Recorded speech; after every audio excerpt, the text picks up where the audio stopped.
In economic news, President Obama says he will not negotiate over the extension of the debt ceiling. That as the U.S. faces another possible government shutdown. The president says Republicans will cause economic chaos if the budget is delayed over Obamacare funding demands. The problem is, at the moment, Republicans in Congress don't seem to be focused on how to grow the economy and build the middle class. Leaders want spending cuts, but also say they are willing to negotiate. House GOP leaders hope to make a decision this week on a temporary spending measure to prevent a shutdown. The president's remarks came with the 5th anniversary of the beginning of the financial crisis. And while unemployment has dropped and the housing market is slowly recovering, the income gap between the very rich and the rest of the population is the biggest since 1928. Bill Frezza is a Boston-based venture capitalist and a fellow at the Competitive Enterprise Institute and joins us now for more. Bill, thanks for being with us. Thank you.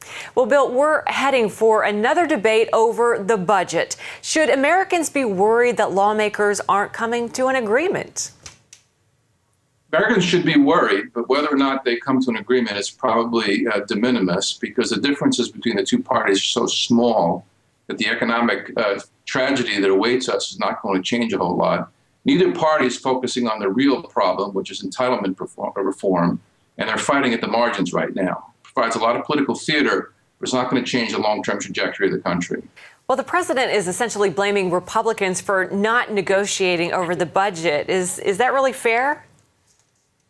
Well, the president is the one who said he refused to negotiate over the debt ceiling. The Republicans are willing to negotiate over the budget, although they're taking a hard line. Keep in mind, though, that the differences between the two parties are actually very small. They're only talking about cutting the rate of growth of the federal government by a little bit, and only talking about discretionary spending, and I'm talking about entitlement spending. The real threat to our fiscal policy of the American people is runaway entitlement spending, which is primarily Social Security and Medicare, and neither of those are on the table right now. Well, Bill, when we saw the sequester debates, there were all these warnings over the dramatic effect the cuts would have. Is this latest budget battle mostly hype, or will it really have an impact? All of these budget battles are hype. They're only going to have an impact if they fundamentally change the nature of the federal government. And I think that's not being discussed. The country is running open loop right now. It's running on programs that were put in place a long time ago that grow automatically. We've got a generation of baby boomers getting ready to retire who are going to put tremendous demands on the federal government. And meanwhile, we have all sorts of issues at the state, local, and city level with unfunded pension liabilities. And that's the train wreck that's about to happen. Arguing at the margin on discretionary programs is not where the problem is. Do you see the American economy improving at all? We are entering a long period of little or no growth, depending on how you measure inflation. The only way to increase our prospect is to get growth back to 4, 5, 6, 7%, which we've done before. That's not going to happen without radical surgery on both our monetary policy and on our regulatory policy.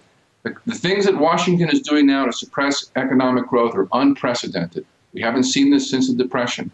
And it was Franklin Delano Roosevelt who turned a stock market crash into a 10, 15-year depression. And what we worry about is that being repeated. All right. The diagnosis appears dire. Bill Frezza, we thanks so much for your insights. Hopefully, we'll get some good news. Thank you.